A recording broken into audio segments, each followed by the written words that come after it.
Vamos ler Mateus, capítulo 6, a partir do versículo 25. Portanto, eu lhes digo, não se preocupem com sua própria vida, quanto ao que comer ou beber, nem com seu próprio corpo, quanto ao que vestir. Não é a vida mais importante que a comida?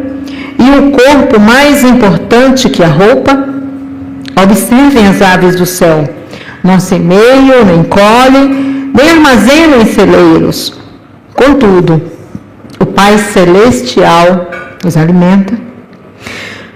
Não tem vocês muito mais valor do que elas? Quem de vocês, por mais que se preocupe, pode acrescentar uma hora que seja a sua vida? Porque vocês se preocupam com roupas. Vejam como crescem os lírios do campo. Eles não trabalham nem tecem. Contudo, eu lhes digo que nem Salomão, em todo o seu esplendor, vestiu-se como um deles. Se Deus veste assim a erva do campo, que hoje existe e amanhã é lançada no fogo, não vestirá muito mais a vocês, homens de pequena fé? Portanto, não se preocupem dizendo, o que vamos comer, o que vamos beber, o que vamos vestir? Pois os pagãos, ou ímpios, ou idólatras, enfim, iníquos, né? Conforme está na sua versão. Pois os pagãos é que correm atrás dessas coisas. Mas o Pai Celestial sabe que vocês precisam delas. Busquem, pois, em primeiro lugar o reino de Deus e a sua justiça, e todas essas coisas lhes serão acrescentadas. Portanto, não se preocupem com o amanhã, pois o amanhã trará as suas próprias preocupações. Basta a cada dia o seu próprio mal. Amém?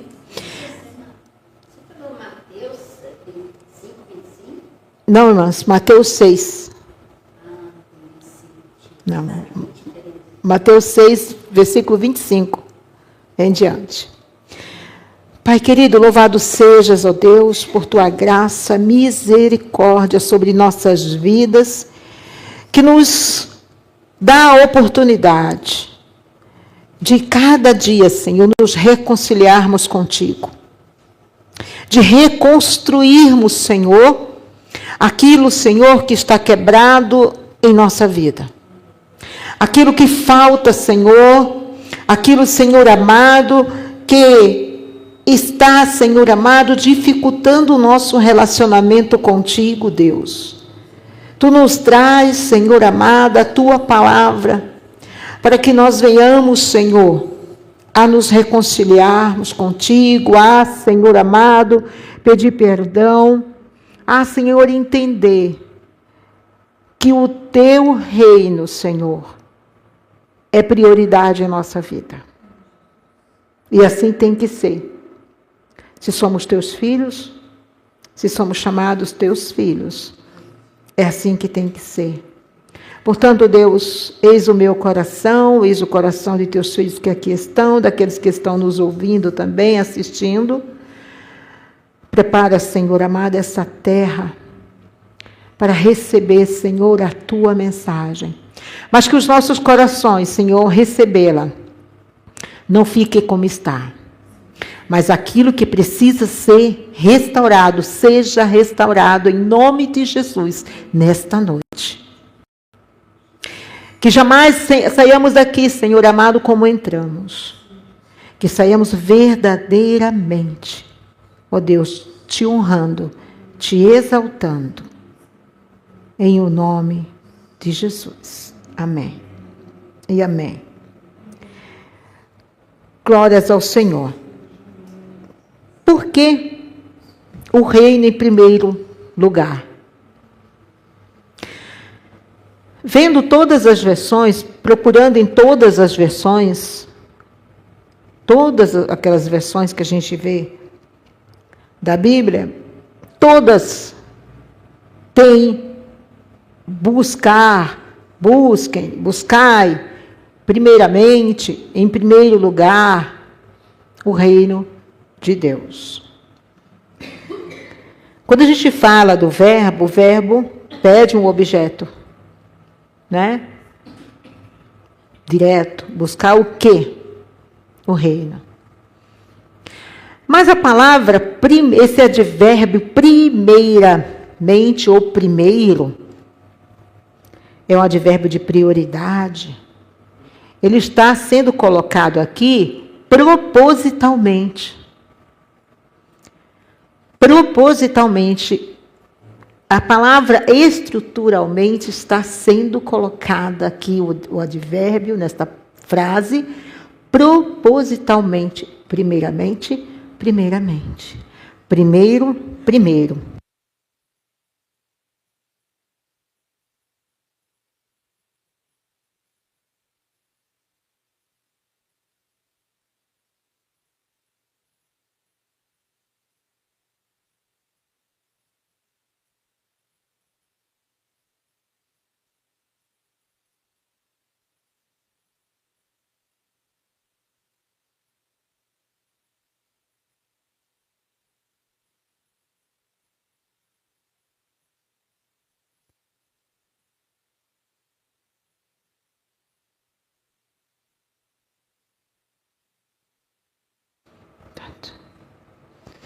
Obrigada, pastor.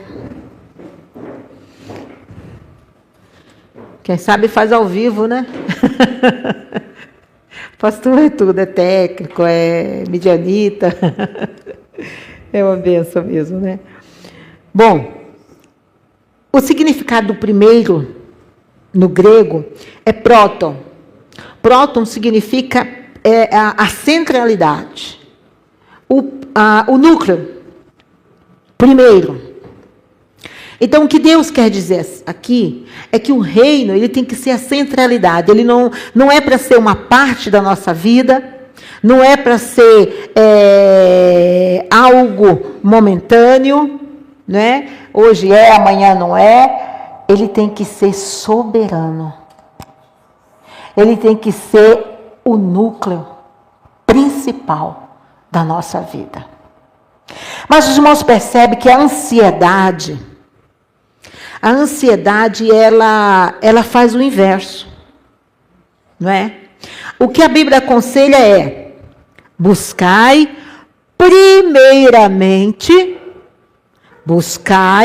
em primeiro lugar o reino dos céus, não é isso?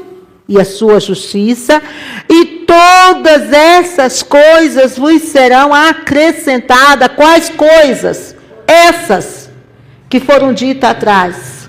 Comer, vestir, todas as preocupações, sabe? Que nós temos. Só que a ansiedade, ela faz ao contrário.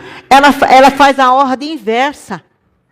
Ela coloca as minhas necessidades, as minhas preocupações, as minhas dores, as minhas frustrações, não é? Em primeiro lugar. Em segundo, se der tempo, ou um tempo mínimo do meu dia, aí eu busco o reino. Porque eu vou gastar maior tempo murmurando, me queixando, choramingando, preocupando, né? Me preocupando com todas essas coisas que deveriam estar em segundo plano. Não é assim? A ansiedade faz o quê comigo? Me adoece, me causa insônia, nervosismo, mau humor, não é? E isso me afasta de Deus, e eu nem percebo. Ela obscurece a minha visão espiritual, porque eu não percebo que isso me afasta de Deus. Por quê? Porque eu estou invertendo, eu estou colocando, não é, O que vem em segundo plano, eu estou colocando em primeiro a centralidade. Hoje eu vou dormir e a última coisa em que eu vou pensar é no amanhã. Na preocupação que eu tenho de amanhã. Amanhã é dia de pagamento. Será que é minhas contas? Será que vai dar? Será que... O que será? Aí Jesus fala assim, vocês fazem assim, é como os pagãos, como os ímpios fazem. Sabe por que Jesus falou isso? Porque essas pessoas, elas não conhecem o amanhã. Não é isso que nós vemos? Temos que aproveitar o dia de hoje, porque a gente não conhece o dia de amanhã. Mas o cristão conhece. O cristão sabe que o dia de amanhã está no controle de Deus. E que o Senhor é provedor. O Senhor é Jeová Jireh, Ele é provedor. Que a minha vida está nas mãos de Deus e eu não posso fazer coro com os pagãos e colocar a ansiedade como prioridade, como central, como próton em minha vida. Mas eu faço isso. E eu me afasto do reino. Eu deixo ele em segundo plano. Ao estudar essa palavra, irmãos, veio em minha mente 2 personagens. Vieram vários, eu vou citar alguns também aqui, mas 2 principais, que são, primeiro, a mulher encurvada, lá de Lucas. Vocês lembram dela, não é? Aquela mulher, ela vivia há 18 e longos e penosos anos encurvada. A palavra diz que ela vivia oprimida por um espírito maligno, um espírito que lhe causava uma enfermidade. E essa mulher andava encurvada 18 anos. Não foram 18 horas, 18 dias, 18 semanas, 18 meses, 18 longos anos. Essa mulher encurvada com aquela enfermidade. Mas sabe o que me chama a atenção de uma maneira tremenda? É que essa mulher, ela não tirou a centralidade da sua vida, que era buscar o reino de Deus. Ela não priorizou aquilo que lhe causava aquela dor, aquela opressão, aquele encurvamento durante longos anos. Como essa mulher deveria estar sofrendo. Ela não colocou aquilo como prioridade. Ela colocou Jesus como centro. E essa mulher, diz a palavra, que ela ia todos os dias no templo a adorar. Que maravilha, não é? Que lição. Aquela dor que causava aquela mulher durante 18 anos não era a centralidade da vida daquela mulher. E ela, sem saber, sem imaginar, que naquele dia, naquele culto que ela estava indo ali ao templo, ela ia receber a cura. Ela iria receber a cura. Quantas vezes nós falamos assim, meu Deus, como eu estou cansada dessa luta. Como eu estou cansada, eu já estou desanimada, eu não vou ao culto. Aquela mulher não teve como prioridade a sua dor, a sua enfermidade. Ela teve como prioridade o núcleo. Jesus Cristo, o reino de Deus. Eu vou buscar o reino de Deus. E não importa se eu não vou ser curada hoje ou amanhã, eu vou, assim mesmo. E ela foi, e ela recebeu a cura. Ela recebeu a cura. E é interessante que, Se você analisar, ou melhor, você continua lendo, você vê que aqueles homens, os sacerdotes, os fariseus da época, se revoltaram. Mas como? Esse povo sabe que não pode, porque era dia de sábado, não pode receber cura dia de sábado. Jesus os chamou de hipócritas. O jumento, você desamarram ele para beber água. Essa mulher não é mais valiosa do que um jumento? Que crítica pesada, irmãs. Não é? Que crítica pesada. Às vezes a gente vê alguém pedindo oração, pedindo, mas de novo, de novo, de novo. Não é isso? Quantas vezes a gente recebe algo de alguém que está do nosso lado que a gente menos espera? Não é? Mas aquela mulher nos ensina que ela não olhava as coisas, as circunstâncias, os comentários. Não era a centralidade da vida dela.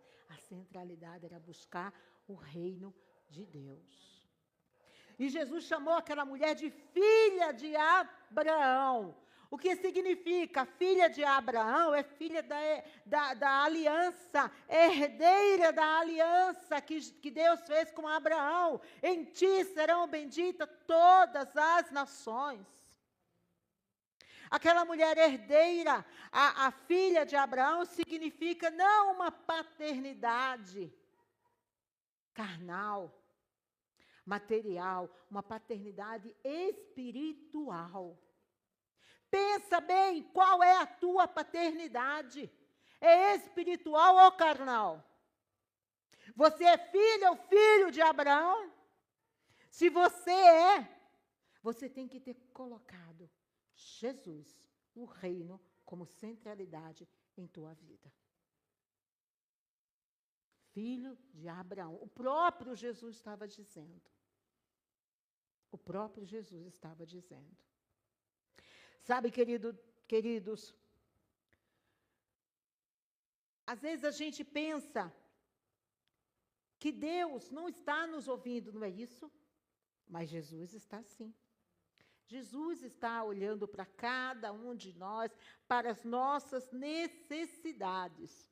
Ele não precisa, sabe, de aviso prévio. Ele está completamente no controle, totalmente no controle da nossa vida. E Ele sabe exatamente o que nós necessitamos. E Ele não está alheio à nossa dor, assim como Ele não estava alheio à dor daquela mulher. Mas a nossa ansiedade colocam as coisas temporais, as dores, as frustrações, o amanhã, em primeiro lugar. Em primeiro lugar. Sabe, nós aprendemos também que quem foca na terra não recebe as coisas dos céus. Porque nós estamos focando na terra, nas coisas do mundo. Aí nós fazemos iguais ao mundo, iguais aos ímpios, iguais aos pagãos. Nós fazemos iguaizinhos a eles. Se nós temos a hereditariedade de Abraão, se nós temos essa paternidade espiritual, não é para nós agirmos assim. De maneira nenhuma. Sabe, queridos, nós também temos uma outra personagem, Jacó.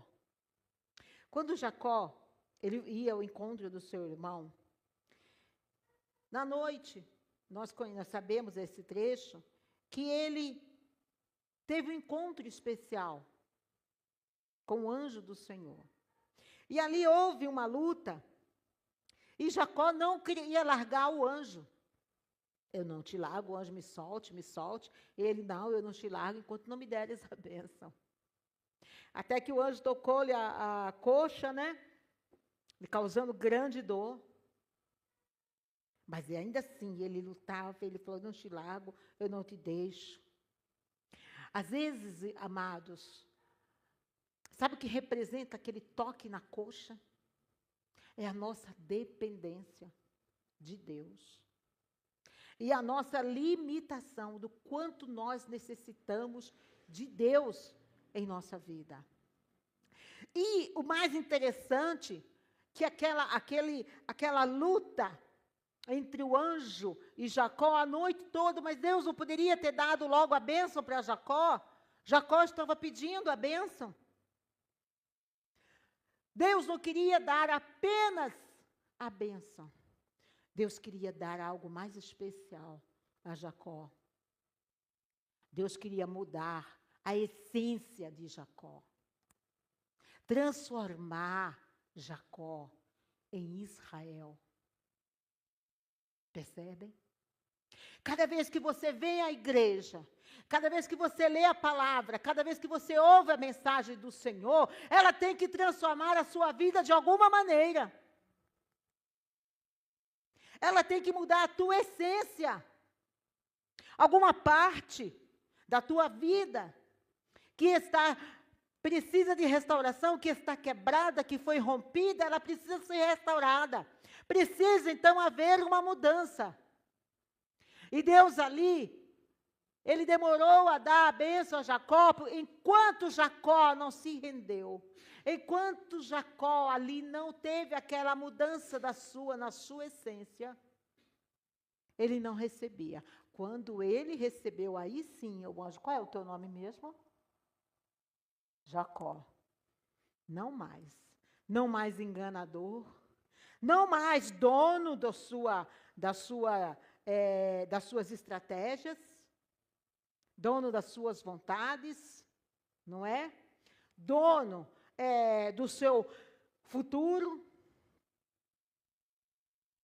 Aquele Jacó que ele não sabia que Deus tinha um plano para ele. Mas ele quis fazer de acordo conforme a sua estratégia. Ele entendeu que a dependência de Deus era necessária para a sua vida. E a essência dele teria que ser mudada realmente. Teria que deixar de ser um enganador. Teria de deixar de ser um homem rancoroso. Teria de deixar de ser um homem ambicioso acima de todas as coisas. Para conquistar o que ele queria, era capaz de enganar o seu próprio pai. Ele entendeu que Deus é quem escreve a sua história. Ele entendeu que Deus tem a bênção para nos dar no momento que Ele quer. No tempo dele, não no nosso tempo. Não adianta dar jeitinho. Jacó não era brasileiro, mas se fosse, estaria aí perfeição, né? O jeitinho brasileiro. Eu quero agir assim e eu quero fazer assim. Não é isso? Ele quis dar o jeitinho deles. Deus quis mostrar para Jacó quem está no comando da tua vida sou eu. A centralidade da tua vida agora, sim, sou eu. Agora que você se rendeu, o anjo fala, você prevaleceu. Então, ali, Jacó teve a sua bênção. A mudança da sua essência. Sabe, amados, às vezes as lutas, como aquela dor, aquela coxa magoada ali, machucada pelo anjo. Sabe, às vezes o confronto com Deus, ele nos machuca. Porque ele confronta a minha ignorância, a minha arrogância, a minha falta de conhecimento. E eu quero saber, eu tenho certeza que o meu conhecimento é melhor, que a minha estratégia, que o meu servir a Deus tem que ser como eu quero. A igreja tem que ser como eu quero, o culto tem que ser como eu quero, o louvor tem que ser como eu quero, a pregação tem que ser como eu quero. Não é? E Deus nos ensina que é como Ele quer. E às vezes nós nos somos confrontados pelas pessoas, às vezes familiar, às vezes um colega de trabalho, às vezes na igreja, nós somos confrontados. E essas pessoas, irmãos, eu ouvi uma expressão do meu colega de trabalho, o Adriano, ele fala assim que tem pessoas que são usadas para nos ajudar a entrar nos céus. Não é isso que Jesus fala? Não é? Amai o teu próximo como a ti mesmo, embora o meu próximo, né, seja aquele adversário, mas amá-lo, porque ele vai me ensinar a minha dependência. Ele está me ensinando que eu tenho que ser dependente de Deus. Que quando eu mentalizo Jesus Cristo ali, lavando os pés de Judas, do seu traidor, meu Deus, eu sou melhor do que Jesus Cristo. Eu lavar os pés do meu traidor, daquele que roubou a minha promoção no meu trabalho, aquele que me humilhou, de jeito nenhum. Eu sou melhor do que Jesus Cristo. É isso que a minha essência está dizendo. Embora as minhas palavras sejam outras, mas na prática, não é? Na prática, na vivência, no meu dia a dia, eu sei perfeitamente, eu sei de cor e salteado o plano da salvação. Como é maravilhoso, como é lindo, me pergunte qualquer coisa que eu sei te responder. Mas e a minha vida? O meu caminhar com Deus? A minha essência com Deus é tal qual o conhecimento que eu tenho da palavra? Perceberam que essa é a diferença? Não basta conhecer, tem que viver. Essa é a diferença. Muitos chamados, poucos escolhidos, nem todos que dizem Senhor, Senhor entrarão no reino. É dura essa verdade, mas é verdade. Mas é verdade. Nós temos medo de passar pelas tribulações. Nós não queremos. Queremos que tudo seja bom, que tudo seja perfeito, que a vida seja um conto de fadas. Queremos que Deus, eu não nasci para sofrer, mas quem te avisou disso? Quem te falou? No mundo tereis aflições. No mundo tereis aflições. Como é que você não quer? Nós somos provados como ouro no fogo. Sabe por que o ouro tem que ser provado no fogo? Para que a escória seja separada. Então somente reste o ouro puro, o valor, que é o ouro puro, porque enquanto ele está com aquela escória encralacrada, o valor dele não é real, é perdido. Ele é desvalorizado, porque ele está cheio de escória. Ele tem que ser depurado no fogo. Assim somos nós. Mas nós, quando chegamos perto de uma fornalha, ai, solta uma faísquinha, ai. Não é isso? Qualquer luta. Ah, mas eu não sou cristão, mas Deus não me ouve. Amados, preste atenção numa coisa. Isaías falou, quando passares pelo fogo, a chama não arderá em ti, você não sairá queimado. Pela fornalha de Deus, você não será queimado, você sairá purificado. Você sairá purificado, não tema as tribulações. Ela está te apurando. Não tema as tentações. Ela está te apurando, te fortalecendo, te fazendo crescer espiritualmente, te fazendo enxergar o quanto você é dependente de Deus. O quanto dependemos de Deus. Assim como Jacó entendeu naquela luta, que Deus, antes de mudar as circunstâncias, Deus transforma a nossa identidade em filhos de Abraão. Filha de Abraão. O toque na coxa, a marca da dependência. E às vezes a tribulação, a luta, ou espera de Deus, ou não de Deus, é a tua marca da coxa. Mas glorifique a Deus. Glorifique a Deus, porque a tua essência está sendo mudada. Antes de Deus te dar a bênção, Ele quer mudar a tua essência. Busque primeiro o reino de Deus. E todas as coisas, tudo que você necessita, será acrescentada. Não é? Jacó venceu espiritualmente. Ele saiu fisicamente marcado. mas espiritualmente ele saiu transformado. Deus quebra a nossa autossuficiência, sabe? A autossuficiência humana. Ele quebra para produzir a dependência dele, tão somente dele. Na fornalha de Deus, nenhum pelinho seu vai sair queimado. Você não será chamuscado, como Isaías diz. Tá? Como Isaías diz. Mas toda a escória do pecado sairá. Quando passares pelos rios, eles não te submergirão. Quando passares pelo fogo, não te queimarás. Isaías 43, 2. Amados, pois o fogo de Deus, ele queima o teu medo. Ele queima a tua autossuficiência humana.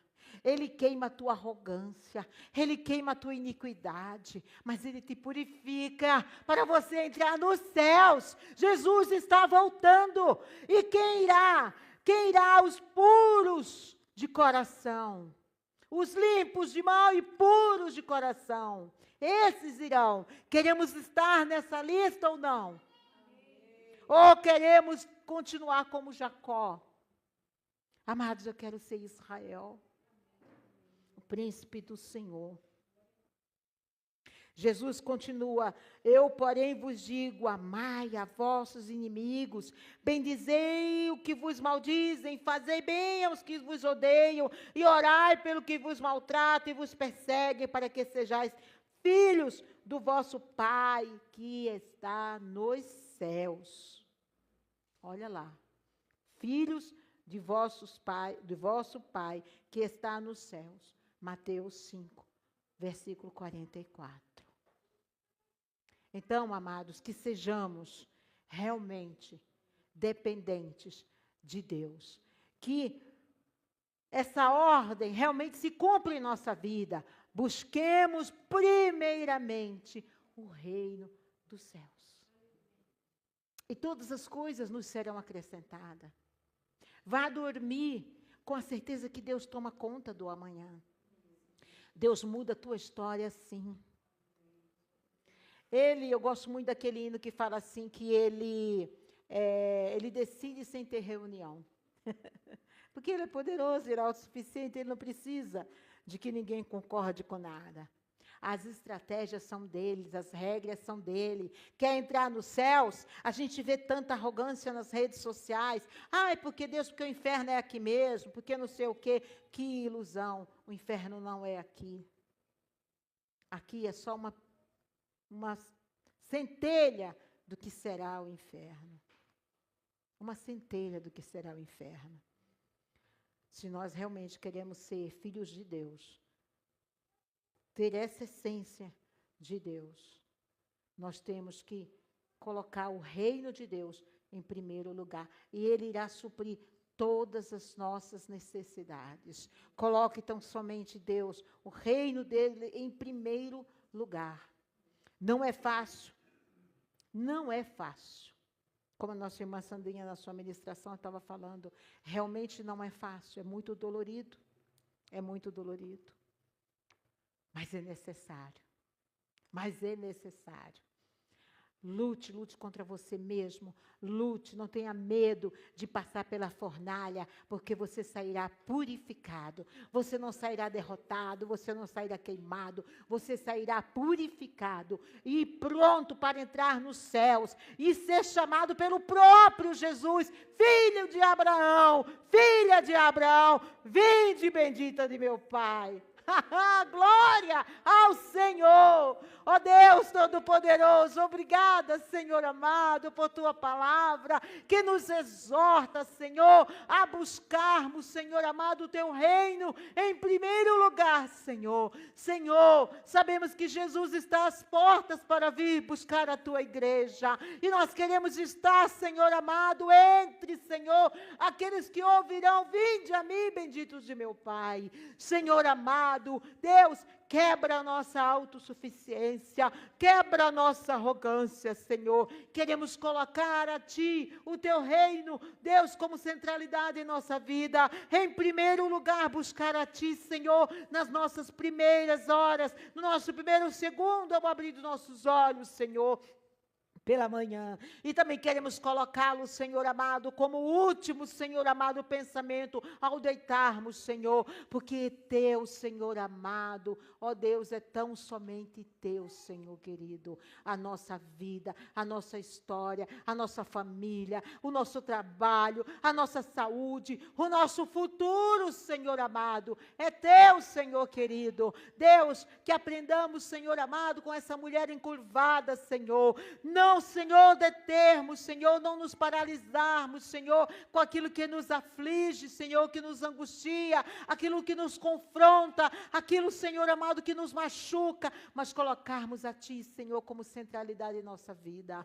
Senhor, fazemos igual Jacó, Senhor, entender, Senhor amado, que não é a nossa estratégia, não é o nosso, Senhor amado, o nosso agir, os nossos planos, Senhor, que tem que ser prioridade em nossa vida, mas a Ti, Senhor, muda a nossa essência, se necessário for, Senhor amado, reconstrói, faz tudo de novo, quebra-nos, Senhor, como oleiro, Senhor, faz com vaso, mas nós queremos entrar no reino dos céus, Senhor, nós queremos, Senhor, ser chamados filhos de Abraão, Senhor, herdeiros espirituais, termos a paternidade espiritual, Senhor, em nome do Senhor Jesus, que assim seja na minha vida, na vida de meus filhos, meus netos, Senhor, de meu esposo, Senhor, na vida dos meus irmãos que estão me ouvindo, na vida de todos que irão, Senhor amado, ouvir esta mensagem, em nome do Senhor Jesus. Amém e amém. Glórias a Deus.